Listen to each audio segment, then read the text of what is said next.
పొనకల్ గ్రామ పంచాయతీ ఆధ్వర్యంలో చలివేంద్రం ఏర్పాటు చేసిన సర్పంచ్ జక్కు సుష్మా భూమేష్ జన్నారం మండలం పొనకల్ గ్రామ పంచాయతీ పరిధిలో 2 చోట్ల చలివేంద్రాన్ని ఏర్పాటు చేశారు. ఈ చలివేంద్రాన్ని ఓపెనింగ్ చేయడానికి ఖానాపూర్ నియోజకవర్గం ఎమ్మెల్యే వెడ్మ బుజ్జి పాటిల్ గారు ముఖ్య అతిథులుగా వచ్చిన ఎమ్మెల్యే గారికి మర్యాదపూర్వకంగా సాల్వతో సత్కరించి ఆహ్వానించారు. ఆయన చేతుల మీదుగా చలివేంద్రాన్ని ఇనాగ్రేషన్ చేశారు.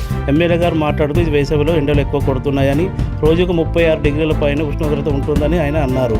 ప్రజలకు దాహం తీర్చడానికి చలివేంద్రం ఏర్పాటు చేసినందుకు పొనకల్ సర్పంచ్ జక్కు సుష్మా గారికి అభినందించారు. ఈ కార్యక్రమంలో గ్రామ పంచాయతీ ఈవో రాహుల్, ఉప సర్పంచ్ అప్పర జలపతి, వార్డు మెంబర్ సభ్యులు తదితరులు పాల్గొన్నారు.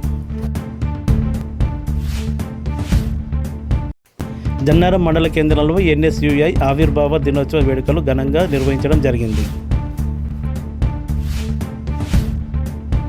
ఖానాపూర్ శాసనసభ్యులు వెడ్మ బుజ్జి పాటిల్ గారు NSUI జెండాను ఆవిష్కరించడం జరిగింది.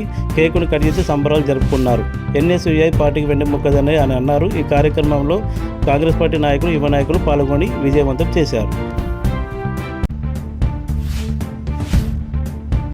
జన్నారం మండలం పొనకల్ అక్కపెల్లిగూడ పాఠశాలకు అభివృద్ధి కోసమని 20 లక్షలు మంజూరు చేస్తామని ఖానాపూర్ ఎమ్మెల్యే వెడ్మ బుజ్జి పాటిల్ గారు ప్రకటించారు. గురువారం ఆయన పాఠశాలను సందర్శించారు. ఈ సందర్భంగా పాఠశాలలో ఉన్న సౌకర్యాల గురించి HM జాజల శ్రీనివాస్ గారిని అడిగి తెలుసుకున్నారు. పాఠశాలలో అదనపు మౌలిక సౌకర్యాల గురించి 20 లక్షలు మంజూరు చేస్తామని ఎమ్మెల్యే గారు తెలిపారు. ఈ కార్యక్రమంలో పాఠశాల ఉపాధ్యాయులు పాల్గొన్నారు.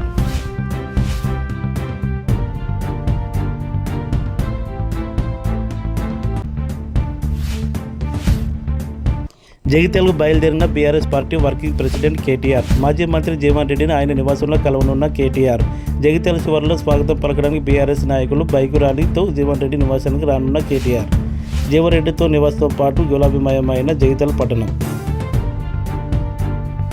మరిన్ని వార్తల కోసం మా ఛానల్ని సబ్స్క్రైబ్ చేసుకోండి.